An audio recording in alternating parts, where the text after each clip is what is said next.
नमस्ते छात्रों, सभी को अपराह्न का प्रणाम। हाँ, सभी कैसे हैं? अच्छे हैं। हाँ, देखो अब पिछली कक्षा में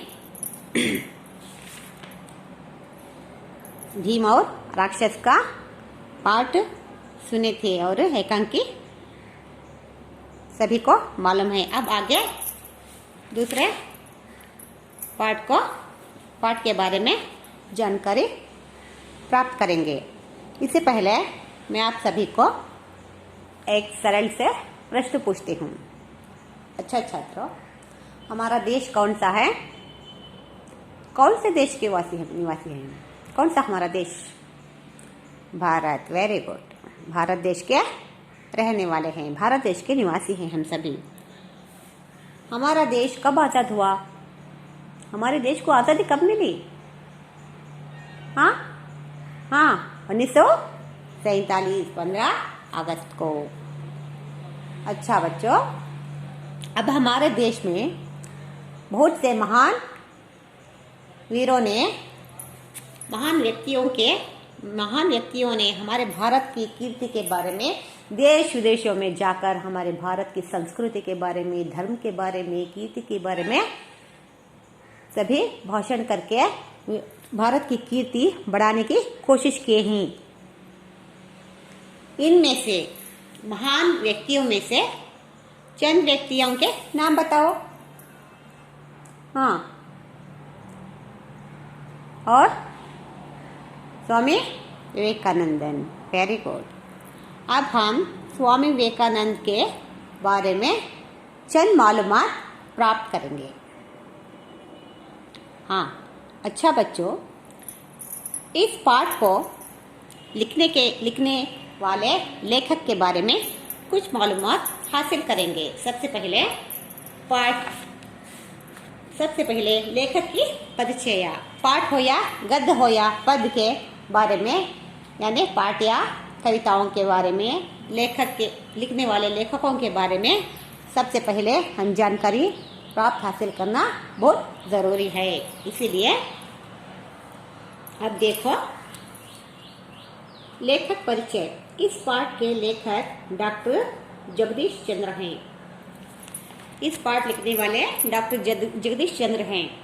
इन्होंने भारत के किशोर बालक बालकियों के समक्ष आदर्श प्रस्तुत करने के लिए अनेक महापुरुषों की जीवनियाँ लिखी हैं। डॉक्टर जगदीश चंद्र इन्होंने ये लेखक अपने अपने भारत के किशोर अवस्था के बालक बालिकाओं के बारे में, बालक बालिकाओं के उम्र के सभी को आदर्श व्यक्तियों के, महान पुरुषों की जीवनियाँ लिखे हैं। क्योंकि अपने जीवन में भी महान पुरुषों की व्यक्तियों की जीवनियाँ, उनके जीवन के बारे में आप भी अपने जीवन में सीख के अपने जीवन भी सुधार सके। इतनी अच्छी सोच से किशोर अवस्था के हमारे देश के बालक बालकियों की अच्छे आदर्श सीखने के लिए महान व्यक्तियों की परिचय यानी जीवनियाँ लिखे हैं। इसमें स्वामी विवेकानंद की जीवनियाँ यहाँ पर ಜೀವನ ಚರಿತ್ರೆ ಅಂತ ಹೇಳಿ, ಜೀವನಿ ಅಂದರೆ ಹಿಂದಿಯಲ್ಲಿ, ಕನ್ನಡದಲ್ಲಿ ಜೀವನ ಚರಿತ್ರೆ ಅಂತ ಹೇಳಿ। ನೋಡಿ, आप सभी स्वामी विवेकानंद अपनी पाठ्यपुस्तक में 19वां पृष्ठ खोलिए, देखिए। इस पाठ का आशय देखिए। भारत देश में जन्मे अनेक महान व्यक्तियों ने भारत की कीर्ति विदेशों में फैलाई। ऐसे व्यक्तियों में से एक है स्वामी विवेकानंद। इस पाठ में उनकी महानता के परिचय के साथ देश प्रेम की प्रेरणा भी प्राप्त कर सकते हैं। हाँ देखो, हमारा भारत देश बहुत महान देश है और बहुत बड़ा देश है, बहुत अच्छा देश है, बहुत खूबसूरत, बहुत सुंदर देश है।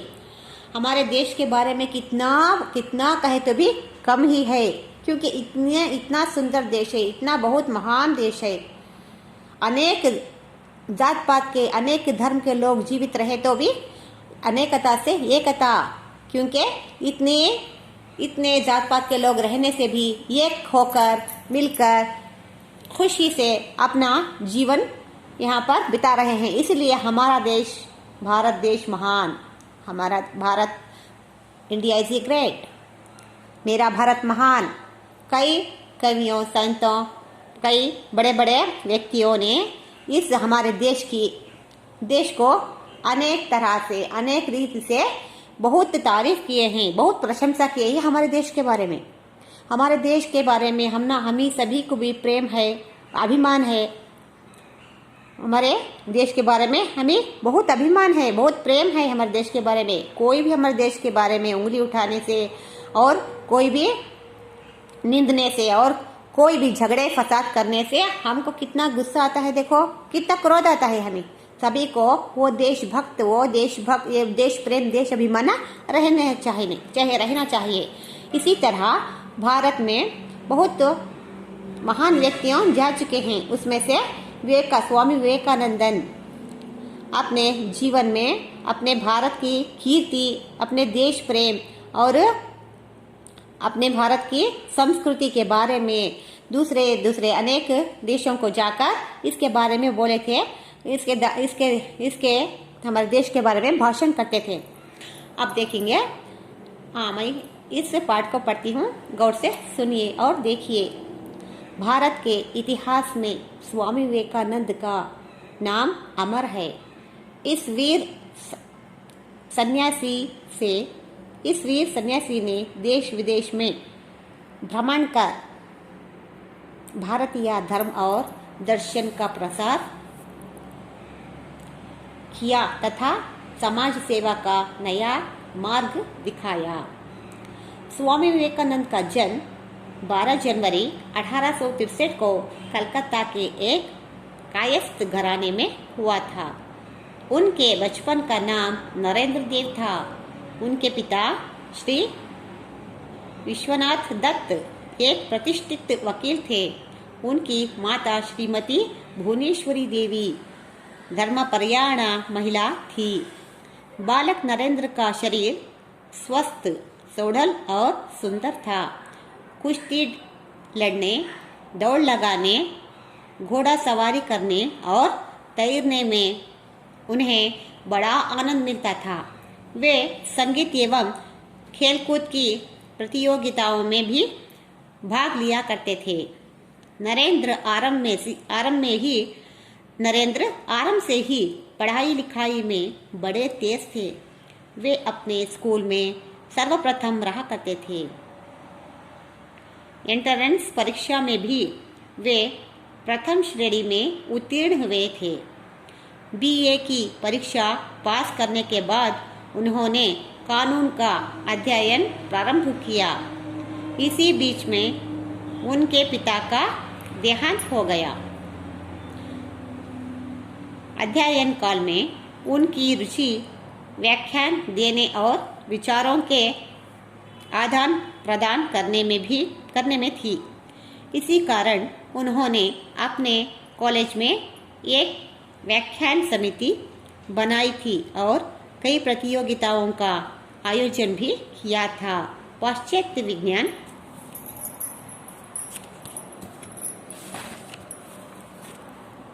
तथा दर्शन का भी उन्होंने अध्ययन किया था। किशोरावस्था से ही नरेंद्र दार्शनिक एवं धार्मिक विचारों में तल्लीन रहते थे। एक दिन नरेंद्र रामकृष्ण परमहंस के पास पहुंचे और अपनी जिज्ञासा उन्हें कहा सुनाई। रामकृष्ण परमहंस ने नरेंद्र को अपना शिष्य स्वीकार किया। देखो छात्रों, भारत के इतिहास में स्वामी विवेकानंद का नाम अमर है, क्योंकि केवल 39 आयु तक विवेकानंद जी जीवित रहे थे। बाद में उनकी मृत्यु हो गई। इस 39 साल में की उम्र में बहुत से ज्ञान बढ़ाई थी, क्योंकि भारत के इतिहास में स्वामी विवेकानंद का नाम अमर है। बाल्य सन्यासी होकर बाद में सन्यासत्व स्वीकार करके देश विदेशों में जाकर अपने देश के बारे में, अपने धर्म के बारे में, अपने देश के अभिमान के बारे में, कीर्ति के बारे में बोलकर देश विदेशों में अपने देश की कीर्ति बढ़ाए और देश सेवा करते रहे। इतनी छोटी उम्र में ही बहुत से फिलासफी पढ़ते और बीए की पदवी भी पढ़े और देश विदेश के, इसीलिए इनको बहुत वीर थे। कोई सी भी बात भी बोलने पर डरते नहीं थे और उन्होंने अपने आंखों से देखे तक कोई सी भी बात को मानते नहीं थे। अब कोई भी क्या भी बोला उसे सच नहीं समझते थे, अपनी आंखों से खुद देखकर उसे निर्णय करते थे, यह सच या झूठ। भारत के इसीलिए हम अभी तक सभी भी उनका नाम बहुत अमर है, सभी भी स्वामी विवेकानंद को बहुत चाहते हैं और बहुत याद करते हैं। इसी तरह वो अपनी छोटी आयु में ही बहुत से महान कार्य करके गए हैं, इसीलिए उनको अमर कहते हैं। इस वीर सन्यासी ने देश विदेश में भ्रमण करके भारतीय धर्म और दर्शन का प्रसार किया तथा समाज सेवा का नया मार्ग दिखाया। यानी देश विदेश में भ्रमण करके देश विदेश में घूमकर अपने देश भारत के बारे में, भारत का धर्म और दर्शन, भारत का धर्म और उसका दर्शन यानी फिलासफी, उसका सिद्धांत, फिलासफी मीन्स सिद्धांत, उसके सिद्धांत, भारत देश के धर्म और उसके सिद्धांत का प्रसार किया तथा समाज सेवा भी करते रहे। साथ साथ स्वामी विवेकानंद का जन्म 12 जनवरी 1863 को कलकत्ता के एक काव्यस्थ घराने में हुआ था। इनका जन्म 12 जनवरी विवेकानंद का जन्म 12 जनवरी 1863 को 1863 ಜನವರಿ 12ರಲ್ಲಿ ಇವರು ಕಲ್ಕತ್ತೆಯ ಒಂದು ಸಂಪ್ರದಾಯಸ್ಥರ ಮನೆಯಲ್ಲಿ ಜನ್ಮವಿತ್ತರು। उनका बचपन का नाम नरेंद्र देव था। ಅವರ ಬಾಲ್ಯದ ಹೆಸರು ನರೇಂದ್ರ ದೇವ್ ಅಂತ ಹೇಳಿ ಇತ್ತು। उनके पिता श्री विश्वनाथ दत्त और प्रतिष्ठित वकील थे। उनकी माता श्रीमती भुवनेश्वरी देवी ಧರ್ಮಪರಾಯಣ ಮಹಿಳಾ ಥಿ, ಯಾನೆ ಅವರ ತಂದೆ ಒಂದು ದೊಡ್ಡ ಪ್ರಸಿದ್ಧ ವಕೀಲರಾಗಿದ್ದರು ಮತ್ತು ತಾಯಿ ಧರ್ಮದ ಪಾಲನೆ ಮಾಡುವ ಧರ್ಮದ ಬಗ್ಗೆ ಧಾರ್ಮಿಕ ಮಹಿಳೆಯಾಗಿದ್ದರು। ಧರ್ಮದ ಪಾಲನೆ ಮಾಡಿಕೊಂಡು ಧಾರ್ಮಿಕ ಮಹಿಳೆಯಾಗಿದ್ದರು। बालक नरेंद्र का शरीर स्वस्थ, सौढ़ल और सुंदर था। कुश्ती और बालक नरेंद्र देखने के लिए बहुत खूबसूरत जवान थे, बहुत खूबसूरत थे। उनका शरीर स्वस्थ ಅಂದರೆ ಅವರು ಒಳ್ಳೆಯ स्वस्थ, अच्छे, सेहतमंद थे और सडोल और सुंदर थे। देखने उनका पर्सनालिटी गुड पर्सनालिटी, अच्छे थे, लंबे ऊंचे मोटे ताजे अच्छे थे देखने के लिए। कुश्ती लड़ने, दौड़ लगाने, घोड़ा सवारी करने और तैरने में उन्हें बड़ा आनंद मिलता था। ಅವರು ಕುಸ್ತಿ ಆಡೋದ್ರಲ್ಲಿ ಮತ್ತು ಹಾರ್ಸ್ ರೈಡಿಂಗ್, ಇದು ಕುದುರೆ ಸವಾರಿ ಮಾಡೋದ್ರಲ್ಲಿ ಮತ್ತು ಘೋಡಾ ಸವಾರಿ ಕರ್ನೆ ಮೇ ಮತ್ತು ಸ್ವಿಮ್ಮಿಂಗ್ ಇದರಲ್ಲಿ ಈಜೋದು ಅವರಿಗೆ ತುಂಬ ಇಷ್ಟ। ಮತ್ತು ರನ್ನಿಂಗ್ ರೇಸಲ್ಲಿ ಓಡುವ ಸ್ಪರ್ಧೆಯಲ್ಲಿ ಅವರು ತುಂಬ ಖುಷಿ ಪಡ್ತಿದ್ರು, ಇದೆಲ್ಲ ಆಟ ಆಡ್ತಿದ್ರು।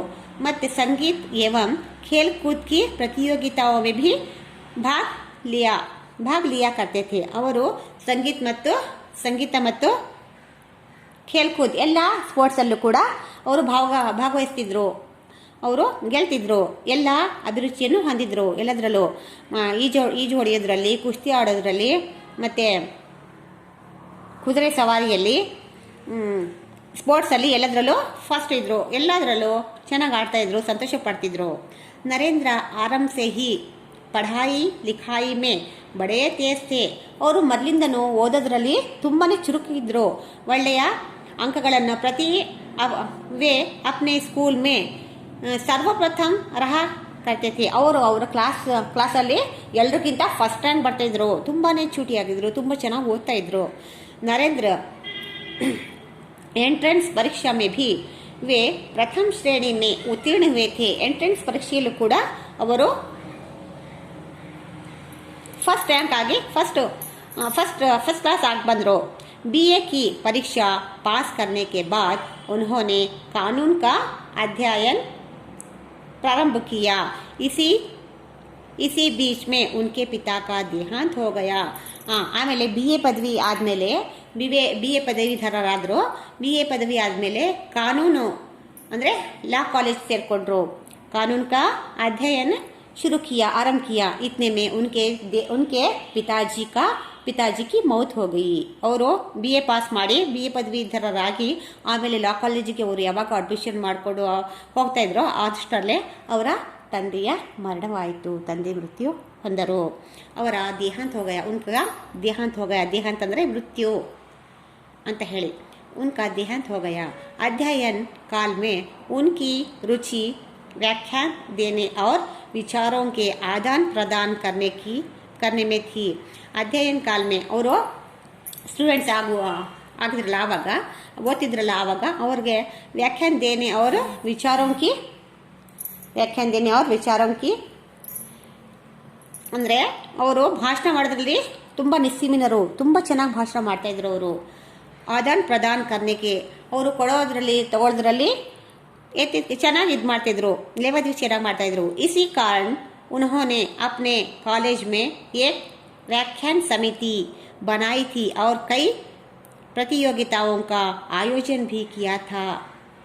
ಅವರು ಅವ್ರ ಕಾಲೇಜಲ್ಲಿ ಭಾಷಣ ಸ್ಪರ್ಧೆ ಇಟ್ಟರು. ಅದರಲ್ಲಿ ತುಂಬ ಕಾಂಪಿಟೇಷನ್ಸ್ ಇಟ್ಟರು ಮತ್ತು ತುಂಬ ಜನರಿಗೆ ಅವರು ಭಾಗವಹಿಸಲಿಕ್ಕೆ ಹೇಳಿದರು. ಒಂದು ಪ್ರೋಗ್ರಾಮನ್ನು ಇಟ್ಟರು. ಪಾಶ್ಚಾತ್ಯ ವಿಜ್ಞಾನ, ಅವರು ತುಂಬ ನಮ್ಮ ದೇಶದ ಬಗ್ಗೆ ಚೆನ್ನಾಗಿ ಅವರು ಅರ್ಥ ಮಾಡ್ಕೊಂಡಿದ್ರು.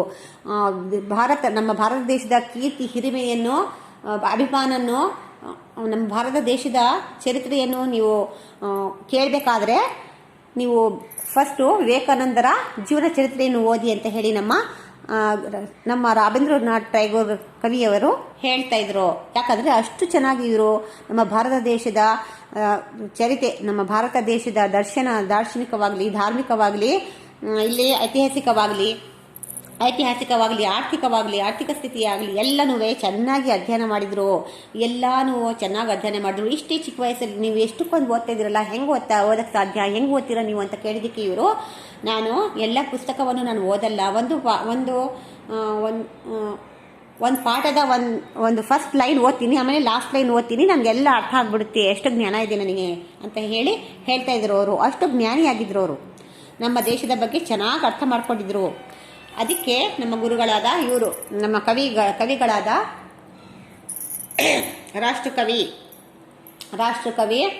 ನಮ್ಮ ರಾಷ್ಟ್ರಗೀತೆ ಬರೆದಿರುವಂತಹ ರಾಬೀಂದ್ರನಾಥ್ ಟ್ಯಾಗೋರ್ ಅವರು ಒಮ್ಮೆ ಹೇಳಿದರು, ನಮ್ಮ ಭಾರತ ದೇಶದ ಚರಿತ್ರೆ, ಭಾರತ ದೇಶದ ಬಗ್ಗೆ ನೀವು ಏನಾದರೂ ಕೇಳಬೇಕಂದ್ರೆ ನಮ್ಮ ಸ್ವಾಮಿ ವಿವೇಕಾನಂದರ ಜೀವನ ಚರಿತೆಯನ್ನು ಅರ್ಥಕೊಳ್ಳಿ, ಅವರಿಗೆ ಗೊತ್ತಿರುವಂತಹ ನಮ್ಮ ದೇಶದ ಬಗ್ಗೆ ಮತ್ತು ಯಾರಿಗೂ ಗೊತ್ತಿಲ್ಲ ಅಂತ ಹೇಳ್ತಿದ್ರು. ಅಂದರೆ ಅಷ್ಟಕ್ಕೊಂದು ಅವರು ನಮ್ಮ ದೇಶದ ಬಗ್ಗೆ ತಿಳ್ಕೊಂಡಿದ್ರು.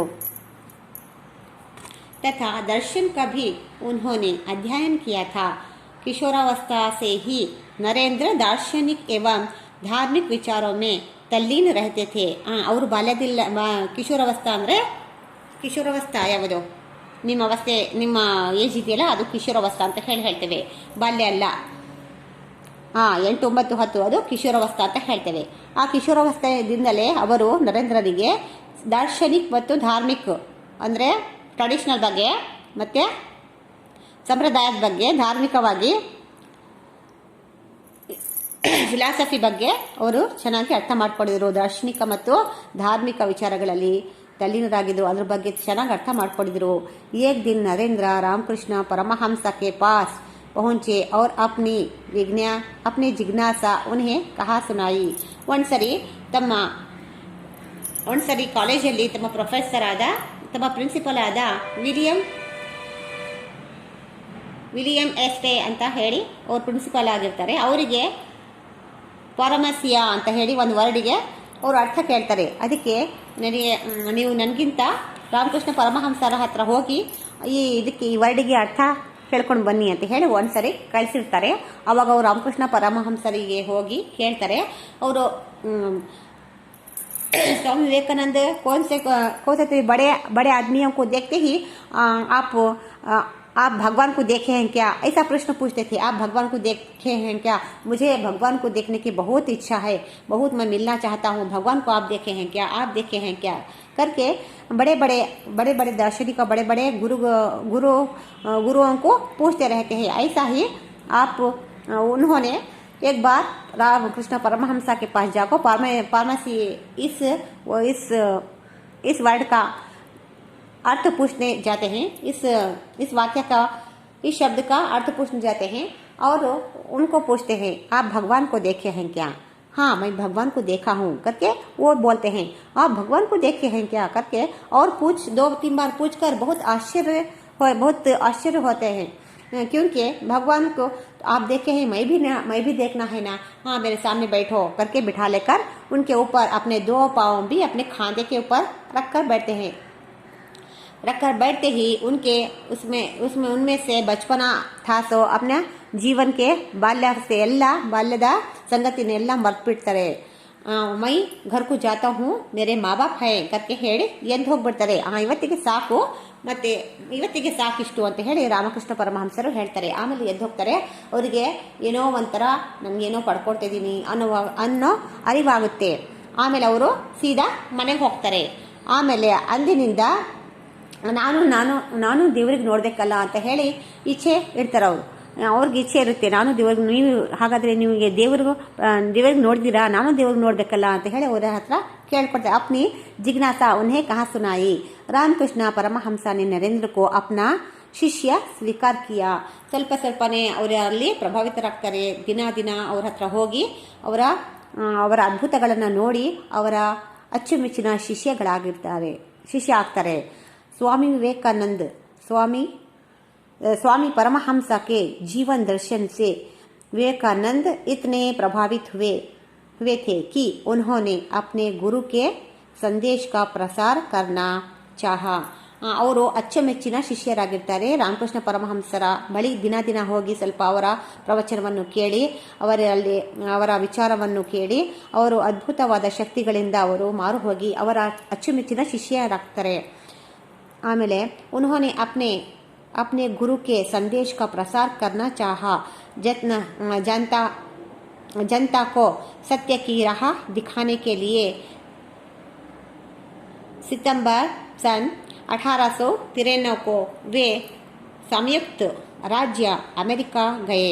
आवाग तन्न गुरुಗಳ ವಿಚಾರ ವಿನಿಮಯವನ್ನು ಕೇಳಿ ವಿಚಾರ ಮಾಡಲಿಕ್ಕೆ ಶುರು ಮಾಡಿ ಅವರು ನಮ್ಮ ಗುರುಗಳ ವಿಚಾರವನ್ನು ನಾನು ಬೇರೆ ಜನಗಳಿಗೆ ನಾನು ಸಾರಬೇಕು. ನಮ್ಮ ದೇಶದ ಪ್ರಗತಿ, ನಮ್ಮ ದೇಶದ ಕೀರ್ತಿಯನ್ನು ಹೆಚ್ಚಿಸಬೇಕು. ನಮ್ಮ ದೇಶದ ಧರ್ಮವಾಗಲಿ, ನಮ್ಮ ದೇಶದ ಸಂಸ್ಕೃತಿಯಾಗಲಿ, ದೇಶಭಕ್ತಿಯಾಗಲಿ ಎಲ್ಲರಿಗೂ ಸಾರಬೇಕು ಅಂತ ಹೇಳಿ ಅವರು 1893ರಲ್ಲಿ ಸಂಯುಕ್ತ ರಾಜ್ಯವಾದ ಅಮೆರಿಕಕ್ಕೆ ಹೋಗ್ತಾರೆ. ಅವರು उस समय वहाँ चिकागो नगर में सर्व धर्म सम्मेलन हो रहा था.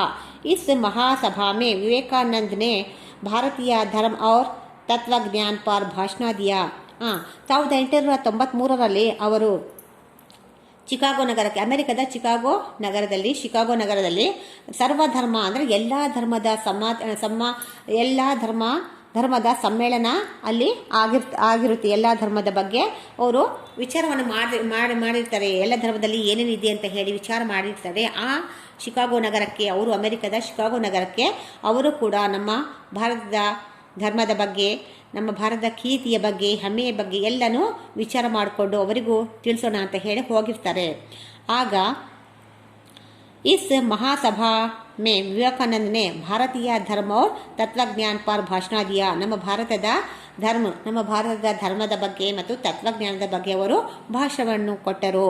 ಉನ್ಕಾ ಭಾಷಣ ಬಡಾ ಗಂಭೀರ್ ಏವಂ ಹೃದಯ ಸ್ಪರ್ಶಿ ಥಾ. ಅವರು ತುಂಬ ಹೃದಯ ಸ್ಪರ್ಶಿ ಅಂದರೆ ಮನಸ್ಸಿಗೆ ಮುಟ್ಟುವಂತಹ ನುಡಿಗಳನ್ನು ಆಡಿ ಅವರು ತುಂಬ ಅಚ್ಚುಮೆಚ್ಚುಗೆಯನ್ನು ಆ ಜನಗಳಿಂದ ತುಂಬ ಅಚ್ಚುಮೆಚ್ಚುಗೆಯನ್ನು ಪಡೆದರು. ತುಂಬ ಚೆನ್ನಾಗಿ ಭಾಷಣ ಮಾಡಿದರು ಅವರು. ಕೆಲವರು ಹಲವಾರು ವ್ಯಕ್ತಿಗಳು ಭಾಷಣ ಮಾಡ್ತಾರೆ, ಇತ್ತು ಯಾಕಾರ ಮಾಡ್ತಾ ಇದ್ದಾರೆ ಬಂದು ಕುತ್ಕೊಂಡ್ರೆ ಸಾಕು ಅನ್ನೋ ಹಾಗೆ ತಲೆ ತಿಂತಾರೆ ಒಬ್ಬೊಬ್ಬರು.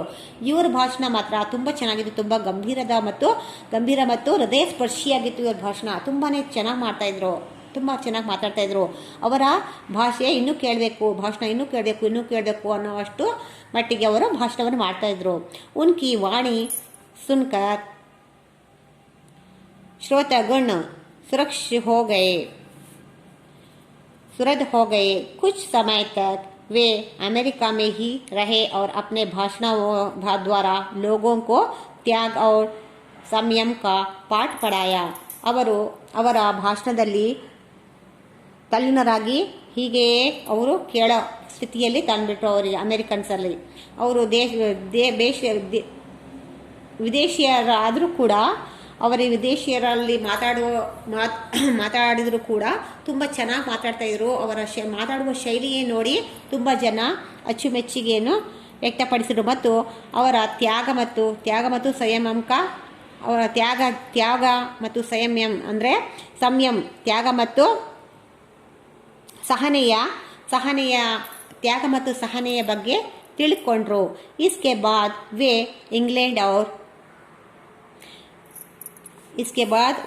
इंग्लैंड और स्विट्जरलैंड भी गए और वहां उन्होंने सत्य और धर्म का प्रसार कर भारत के गौरव को बढ़ाया.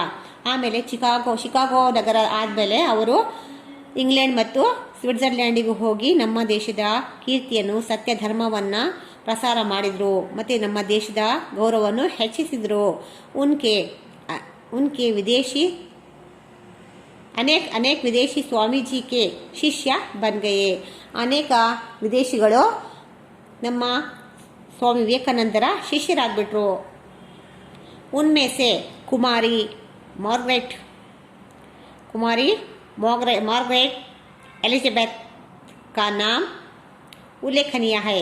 ಅದರಲ್ಲಿ ಎಲ್ಲ ಕುಮಾರಿ ಅಂದರೆ ಅವಿವಾಹಿತರಾಗಿದ್ದರು ಅವರು. ಮಾರ್ಗ್ರೆಟ್ ಎಲಿಜಬೆತ್ ಅಂತ ಹೇಳಿ ಒಂದು ಮಹಿಳೆ ಅವರ ಅಚ್ಚುಮೆಚ್ಚಿನ ಶಿಷ್ಯರಲ್ಲಿ ಒಬ್ಬರಾದರು. ಶಿಷ್ಯತ್ವವನ್ನು ಸ್ವೀಕರಿಸಿದರು. उसका नाम उल्लेखनीय है, जो स्वामी जी की अनुयायिनी बनकर सिस्टर विवेदिता के नाम से संसार में प्रसिद्ध हुई. ಅವರು ಮಾರ್ಗ್ರೆಟ್ ಎಲಿಜಬೆತ್ ಇತ್ತು ಅವರ ಹೆಸರು. ಆಮೇಲೆ ಅವರ ಅನುಯಾಯಿ ಅಂದರೆ ಅವರ ಶಿಷ್ಯಾಗಿ, ಸ್ವಾಮಿ ವಿವೇಕಾನಂದರ ಶಿಷ್ಯಾಗಿ ಅನುಯಾಯಿ ಬನ್ಕರ್ ಸಿಸ್ಟರ್ ನಿವೇದಿತಾ ಅಂತ ಹೇಳಿ ಆ ಹೆಸರಿಂದ ಪ್ರಸಿದ್ಧರಾದರು. स्वामी विवेकानंद ने भारत में भी भ्रमण करके भारतीय संस्कृति और सभ्यता का सदुपदेश दिया. ಸ್ವಾಮಿ ವಿವೇಕಾನಂದರು ಭಾರತದಲ್ಲೂ ಕೂಡ ನಮ್ಮ ದೇಶದಲ್ಲೂ ಕೂಡ ಅನೇಕ ಕಡೆ ಸುತ್ತಾಡಿ घूमकर स्वामी विवेकानंद भारत में भी अनेक जगह पर जाकर घूम फिर कर भारत की संस्कृति और सभ्यता के बारे में अच्छे उपदेश देना शुरू किए. उन्होंने अंधविश्वासों तथा रूढ़ियों को हटाकर धर्म का वास्तविक ಮರ್ಮ ಸಮಜಾಯ. ಅಂದರೆ ಅವರು ಅಂಧವಿಶ್ವಾಸ, ಹೀಗೆ ಮಾಡಿದ್ರೆ ಹಾಗಾಗುತ್ತೆ, ಹಾಗೆ ಮಾಡಿದ್ರೆ ಹೀಗಾಗುತ್ತೆ ಅಂತ ಮೂಢನಂಬಿಕೆ ಆಗಲಿ, ಅಂಧವಿಶ್ವಾಸವಾಗಲಿ, ಈಗ ಸತಿ ಸಹಗಮನ ಪದ್ಧತಿ ಅಂದರೆ ಈಗ ಪತಿ ಅವ್ರ ಯಜಮಾನರು ಸತ್ತ ಕೂಡಲೇ ಅವರು ಕೂಡ ಸತಿಯರು ಅವರ ಪತ್ನಿ ಕೂಡ ಆ ಚಿತೆಯಲ್ಲೇ ಬಿದ್ದು ಸಾಯಬೇಕಾಗಿತ್ತು. ಅದು ಅಂಧವಿಶ್ವಾಸ. ಮತ್ತು ಬಾಲ್ಯ ವಿವಾಹ, ಚಿಕ್ಕ ವಯಸ್ಸಲ್ಲೇ ಮದುವೆ ಮಾಡೋದು, ಮತ್ತು ಅವರ ಈಗ ಪತಿ ಸತ್ತ ಮೇಲೆ ವಿಧವೆ ಆಗ್ತಾರಲ್ಲ, ಅವರಿಗೆ ಅವರು ಸಾಯೋ ತನಕ ಅವರು ವಿಧವೆರಾಗಿ ಇರಬೇಕು ಅವರಿಗೆ ಯಾರು ಮಾತಾಡಬಾರ್ದು, ಯಾರು ಮುಖ ನೋಡಬಾರ್ದು. ಅದೆಲ್ಲ ಅಂಧವಿಶ್ವಾಸ. ಆ ಅಂಧವಿಶ್ವಾಸ ರೂಢಿಗಳನ್ನು ಎಲ್ಲ ಅವರು ತೆಗೆದುಹಾಕಿದ್ರು.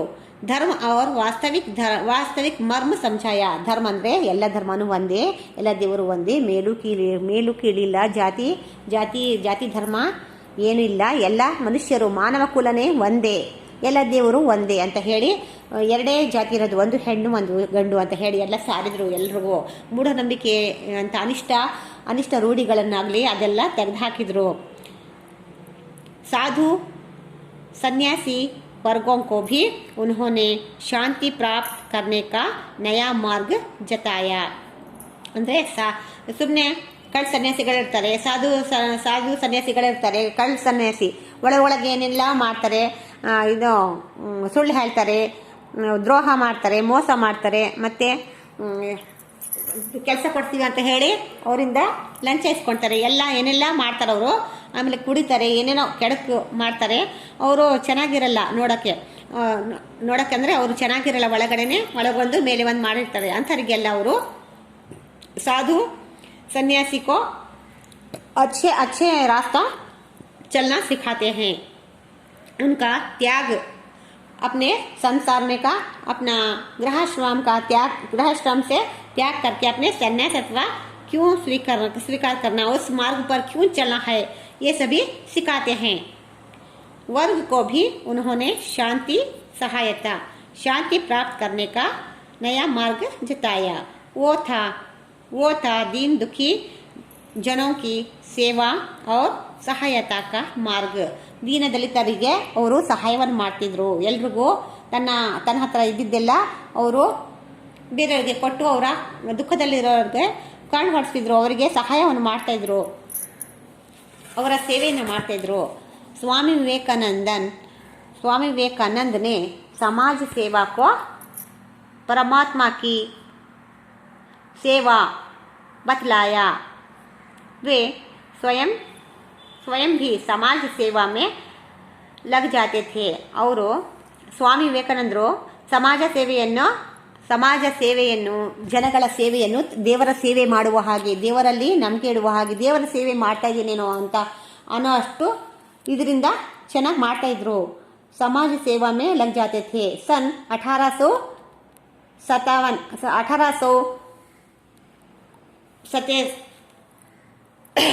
1897 में प्लेग और अकाल से पीड़ित भारतवासियों की उन्होंने बड़ी तन्मयता से सेवा की थी. 1897 ಪ್ಲೇಗ್ ಅಂತ ಹೇಳಿ ಇಲಿಗಳು ಬೀಳುವಂತಹ, ಅದರಲ್ಲಿ ಹುಳಗಳಾಗಿ ಕೆಟ್ಟ ಪ್ಲೇಗ್ ಅಂತ ಹೇಳಿ ಒಂದು ಇದು ರೋಗ ಇತ್ತು. ಆ ರೋಗದಿಂದ ನರಳ್ತಾ ಇರೋ ರೋಗಿಗಳನ್ನ ಸೇವೆ ಮಾಡಿ ಅವರಿಗೂ ಅಟ್ಯಾಕ್ ಆಗಿ ಸಮರ್ಥ लोगों को उन्होंने गरीबों की दशा सुधारने का संदेश दिया.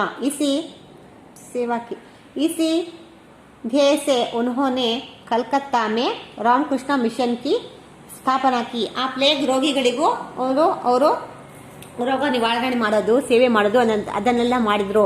ಮತ್ತೆ ಗರೀಬೋಂಕಿ ಸೇವಾ, ಗರೀಬು ಅಂದರೆ ಬಡವರು, ಬಡವರಿಗೆಲ್ಲ ಸೇವೆ ಮಾಡಿದ್ರು. ಮತ್ತೆ ಬಡವರ ಸೇವೆ ಮಾಡಲಿಕ್ಕೆ ಅಂತ ಹೇಳಿ ರಾಮಕೃಷ್ಣ ಮಿಷನ್ ಅಂತ ಹೇಳಿ ಒಂದು ಸಮಾಜವನ್ನು ಸ್ಥಾಪನೆ ಮಾಡಿದ್ರು. ಸ್ವಾಮೀಜಿನೇ रामकृष्ण परमहंस के शिष्य थे ना, इसलिए वो उनके बारे में उनके नाम से एक समाज खोली थी. हाँ, अच्छा छात्रों, अब इसके और अभी थोड़ा है, इस पाठ को अगली कक्षा में करेंगे. सभी को धन्यवाद. इस पाठ के घर पर काम क्या है, इस पाठ को अच्छा पढ़कर ध्यान रखकर पढ़कर इसके एक नंबर के ये लिखकर आओ. विवेकानंद के एक वाक्य में उत्तर लिखिए. ये है तुम्हारा घर पर काम, ये कर लेकर आओ कल. हाँ, सभी को धन्यवाद.